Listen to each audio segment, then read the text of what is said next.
honra, a glória vai para Ele. Fale comigo, quando Deus me honra, a glória vai para Ele. De novo, quando Deus me honra, a glória vai para Ele. De novo, quando Deus me honra, a glória vai para Ele. Glorifica o nome dEle.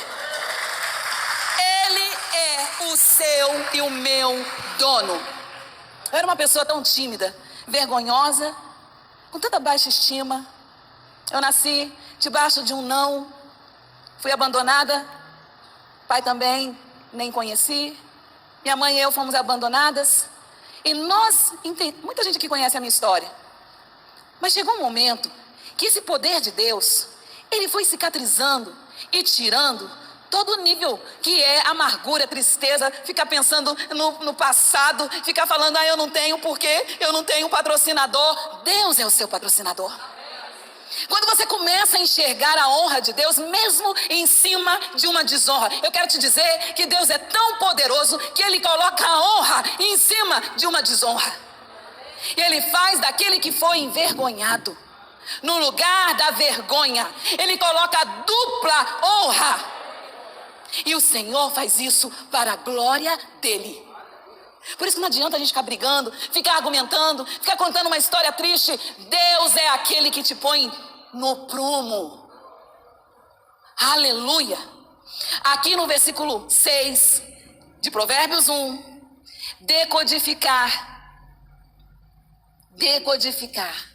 situações desafiadoras que têm um significado escondido. Entender, compreender os mistérios que estudiosos tentam explicar. Queridos, o versículo 6 de Provérbios diz que essa sabedoria, ela vai nos ensinar coisas que estão ocultas, mistérios. Eu estou lendo numa outra versão, mas você olha aí no versículo 6, está escrito aí. São coisas que a gente não entende, precisa da sabedoria do alto. Essa decodificação é necessária para a nossa jornada, para esse ponto de partida. Nós precisamos buscar isso, mas eu não tenho autoridade, pastora Adriana, para isso. Eu não entendo tanto a palavra amado, amada. Sempre podemos começar. Sempre podemos começar. Você pode começar a ler a palavra hoje. Antes de você ler, você vai orar, Senhor, em nome de Jesus. Abra o meu entendimento, Espírito Santo. Me ensine a ler a palavra. Porque não adianta ler de qualquer jeito não, que não entende nada. Senhor, abra os meus olhos, tira as escamas dos meus olhos, para que nesse ano eu leia a palavra e entenda a palavra. Porque tem gente que começa a ler a Bíblia, é um calmante para dormir. Eu começo a ler a palavra, eu durmo, pastora. Eu começo a orar, eu durmo, pastor. Não interessa, continua orando assim. Você acorda de manhã e continua orando. Mas existe a possibilidade de nós decodificarmos situações desafiadoras. Como fazemos isso? Abra comigo em 1 Coríntios, no capítulo 2. E nós vamos orar. 1 Coríntios, capítulo 2, vai ensinar pra gente uma coisa que muitos aqui, nós que somos crentes há muitos anos, a gente já conhece isso, já sabe disso, de cor e salteado. Mas talvez você é novo na fé. E você que está em casa, talvez você nunca tenha ouvido isso. Mas aqui em 1 Coríntios, no capítulo 2, fala algo que vai descortinar nosso entendimento. Capítulo 2, no versículo 14, diz assim: ora... Tem gente que tem dificuldade de se impor. Sabe, a pessoa, ela aceita coisa que não queria aceitar. A pessoa, ela tem um padrão na vida dela.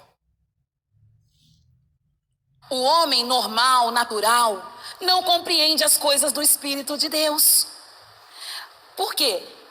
Porque ele está falando assim, eu não compreendo as coisas de Deus. Por que será?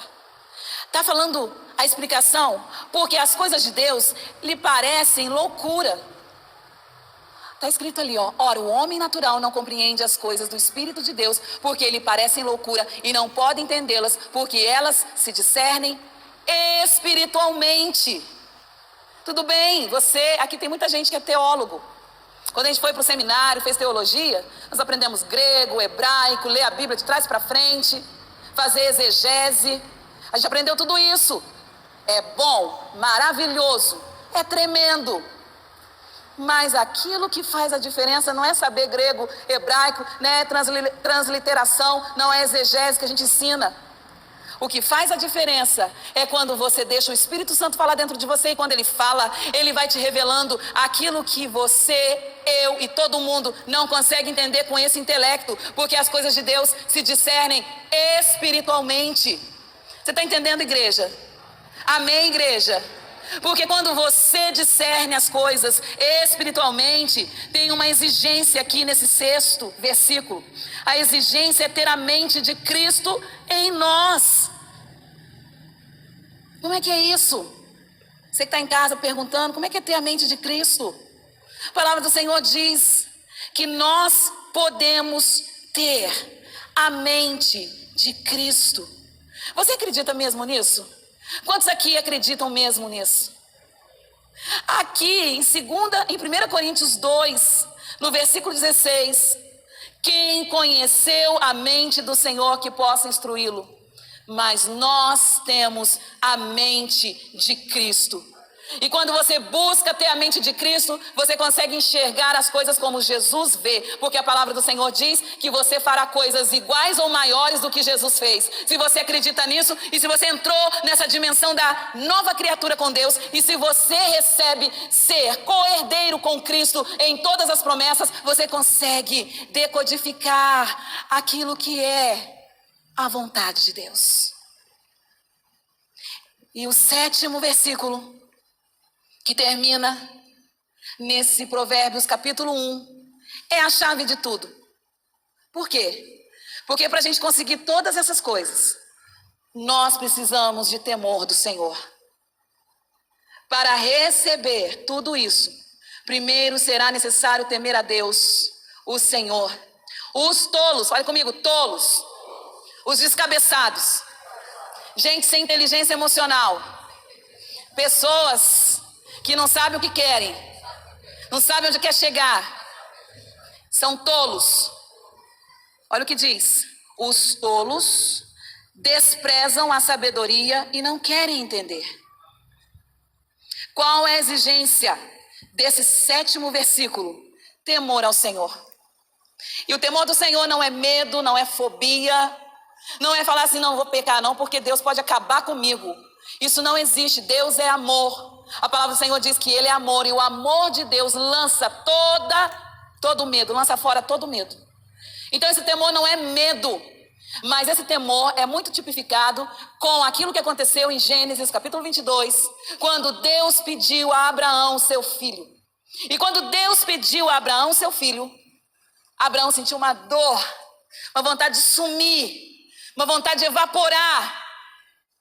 Mas porque ele tinha tanta fidelidade com aquele Deus, que é o nosso Deus, mesmo não querendo, ele disse: está bem, Senhor. Levou o seu filho, Isaque, preparou aquela rocha, levou gravetos, cordas, cutelo, e quando estava para sacrificar o seu filho, o Senhor providenciou para si o cordeiro. Abraão não precisa sacrificar o seu filho. Eu mesmo providenciei para mim o cordeiro.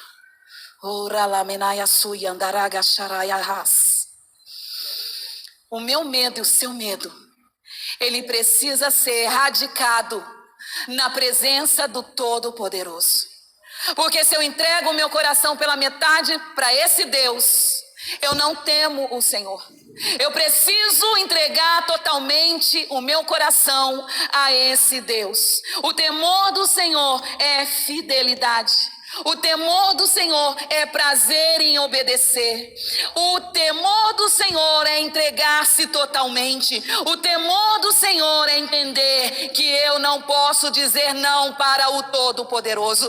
Esse é o temor do Senhor, e nós estamos nesse ponto de partida, e eu te convido a ficar de pé, porque esse ponto de partida é uma jornada, e jornadas exigem coragem, esperança.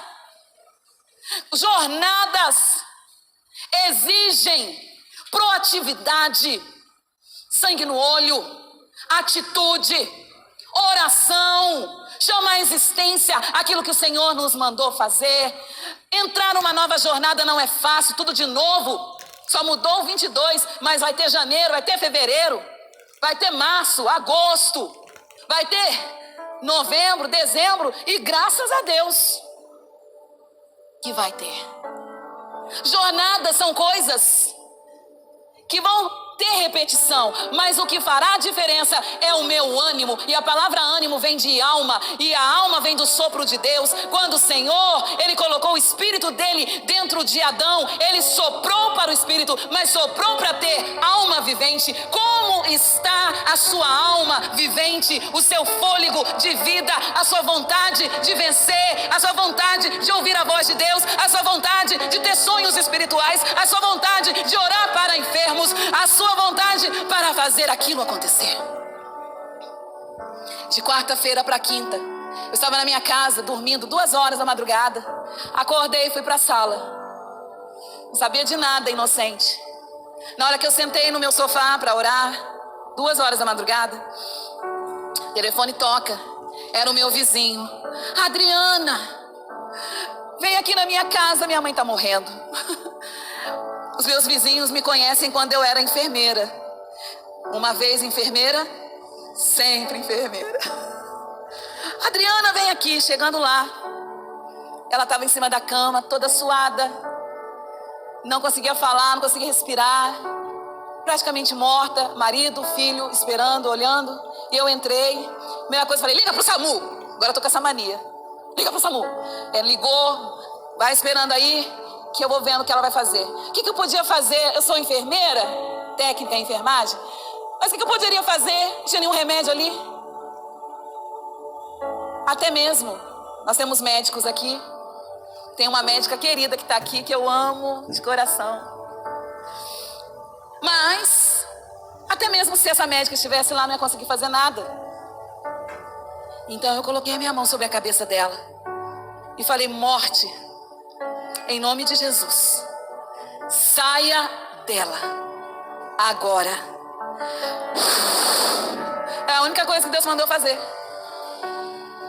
Se a gente conversa com pessoas críticas e aquelas pessoas que ficam olhando detalhes, você não podia ter feito isso, soprar sobre uma pessoa, agora tem Covid, você estava sem máscara. Não estou falando que você tem que fazer coisa errada, mas Deus me mandou colocar a mão na cabeça e soprar. E aí a ligação ficou pronta, eu expliquei tudo. Demoraram 20 minutos para chegar. Então se fosse para morrer, eu morreria, porque não tem como assim chegar a ambulância. Demora mesmo. E olha que foi muito rápido. Só que ali, quando eles chegaram, ela já estava falando. Eu já tinha trocado a roupa. Olá, terapeuta, teste rápido aqui para você. Imagine se o paciente chega no seu consultório e ele vem com uma queixa principal de infecção urinária. Você sabe qual A roupa dela. E os médicos verificaram a pressão, os paramédicos, a glicose já estava em 60, ela já estava até conversando. Eu fiquei parada e pensando, e eu quero compartilhar isso com os meus amigos pastores. Eu não sei o que vai acontecer em 2022, mas parece que está começando tudo de novo. Quando a gente começava a orar pela cura, a gente começava a orar pela libertação, a gente começava a orar para ressuscitar mortos, a gente começava a orar na casa das pessoas que estavam com uma faca para matar, e a gente chegava de longe e falava, solta a faca em nome de Jesus, e a pessoa soltava. Eu não sei o que está acontecendo, mas o Senhor falou comigo, Adriana, se prepara, os seus dias de descanso acabaram. Eu quero que você entenda e que eu entenda. Deus já falou muita coisa. Não é hoje. Ele está falando muita coisa na pandemia. Ele falou muita coisa antes da pandemia. E Ele está falando ainda muita coisa depois da pandemia. Ele está falando tanto que agora a gente não tem mais o que perguntar. Eu quero ler para você. Só escute. Amós, livro de Amós, do Antigo Testamento 3-8. Eu vou ler na nova tradução, na linguagem de hoje, que é bem legal. Diz assim, por acaso 2 pessoas viajam juntas sem terem combinado antes? Será que o leão ruge na floresta sem ter achado algum animal para caçar? Será que o leão novo fica rosnando na caverna se não tiver pegado nada? Será que um passarinho cai numa armadilha que não estava armada?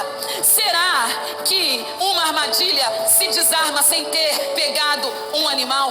Quando tocam a corneta de alarme, será que o povo não fica com medo ou em alerta?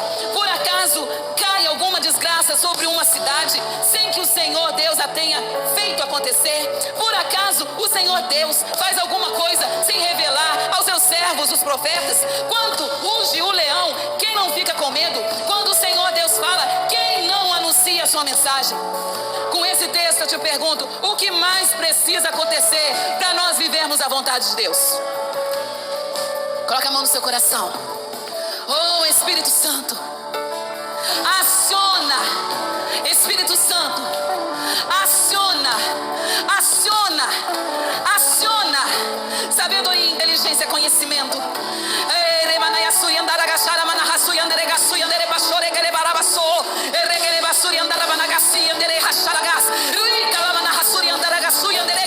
Levanta a autoridade, tira essa mentira da cabeça de alguns que não podem, não conseguem, não têm dom. Em nome de Jesus eu repreendo isso. E nessa autoridade agora, em nome de Jesus, que todas essas exigências que recebemos em Provérbios capítulo 1, do 1 ao 7, em nome de Jesus, seja agora tomado na nossa vida todas essas exigências, para que esse ponto de partida seja vitorioso para nós, em nome de Jesus.